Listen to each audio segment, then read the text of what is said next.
Sebagai seorang mantan pendeta dengan nama asli Christopher Kainama, ia akrab dengan Alkitab dalam berbagai bahasa, mulai dari terjemah bahasa Indonesia, bahasa Inggris, bahasa Yunani, hingga dalam bahasa aslinya, yaitu bahasa Ibrani.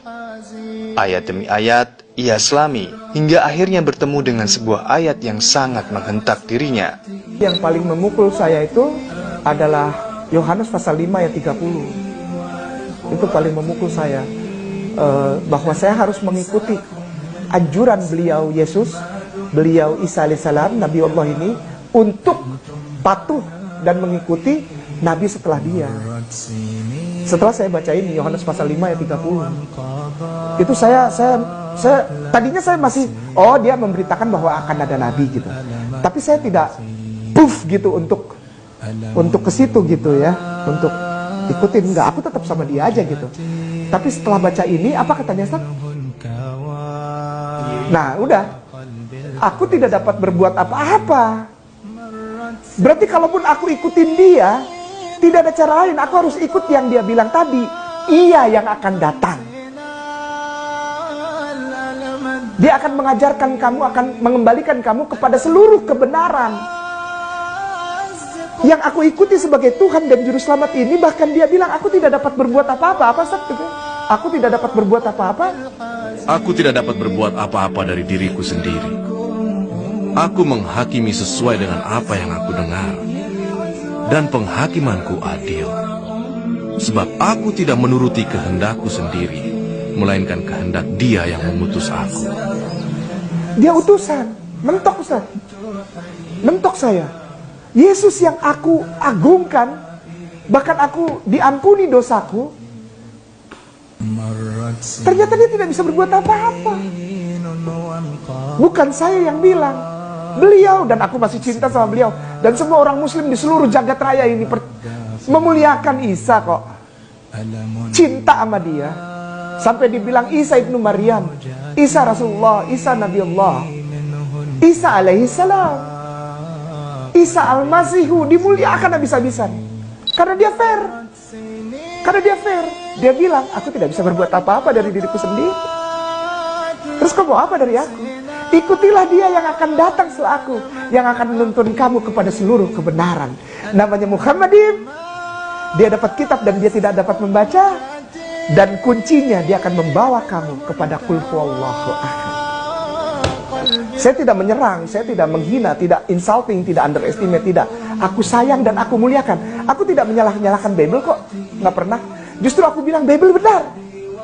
Ada mungkin yang sudah dirubah menurut pengakuan dari Bapak gereja yang dihormati, yaitu Paus Benediktus ke-16 pun dia keluarkan statement tentang ayat-ayat yang adalah imbuhan. Silahkan dicari sendiri. Paus Benediktus 16 mengeluarkan statement traktat dogma tentang ada ayat-ayat banyak, Ustaz. Bukan orang Islam yang tulis, bukan saya yang mualaf, bukan. Yang bilang ada ayat-ayat sisipan, ayat-ayat palsu, ayat-ayat yang dibuang, itu justru Paus Benediktus 16. Gitu ya. Kesadaran itu ia peroleh justru saat ia belajar Alkitab langsung di tanah kelahiran Nabi Isa alaihissalam. Kegoncangannya oleh ayat-ayat Alkitab itu pun sempat ia klarifikasi ke para rabi Yahudi di sana. Apa hasilnya? Rabi Yahudi, klarifikasi saya kepada mereka, justru membuat saya makin sedih. Justru saya bukannya mendapat kekuatan untuk jadi Islam, atau saya mendapat kekuatan untuk tetap Kristen. Justru saya makin kacau. Karena apa? Orang Yahudi nggak ada yang respect sama Jesus. Jangankan untuk jadi Tuhan, untuk jadi Nabi, untuk jadi anak manusia saja tidak dianggap. Ustadz maaf, boleh diketik Gittin, Gittin spasi 57A. Ini yang saya mohon ini, agar ini jangan dibuka gitu. Tapi kenapa dibuang ke web? Ini pandangan Yahudi tentang Yesus. Tuh, itu tuh. Saya dapat jawabannya itu. Bagaimana tentang Yesus? Apa Ustadz bacain lagi? Jadi jangan saya yang baca. Nanti saya dikira bohong.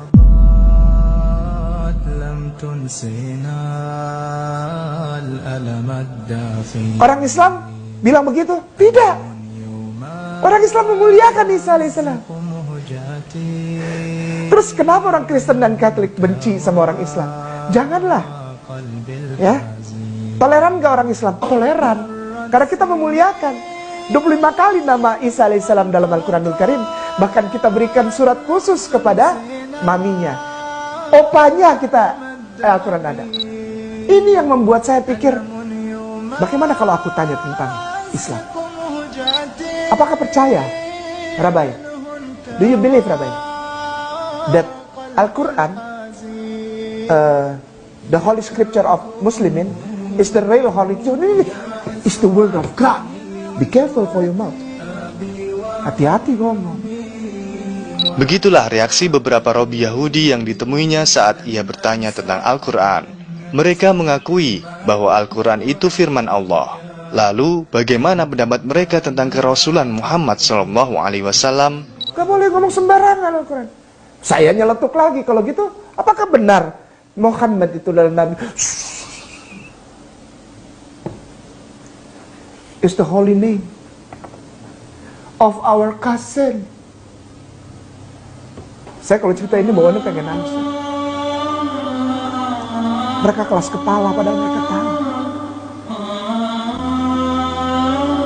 Saya nggak pernah benci Yahudi, saya nggak pernah benci. Kelakuan Zion itu yang perlu dibenci. Zionis, Zion itu beda kelompok sama Yahudi, beda. Ada bagian besar dari Yahudi yang ikut Zion.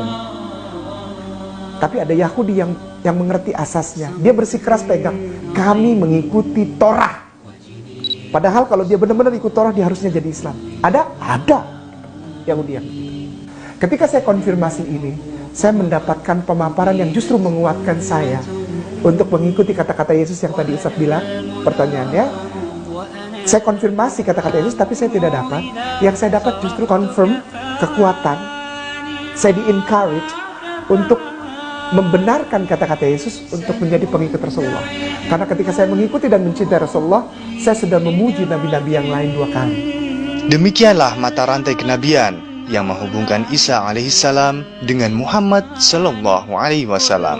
Mata rantai itu juga menghubungkan mereka dengan para nabi dan rasul yang sama-sama diutus Allah untuk membawa satu ajaran, yaitu ajaran tauhid.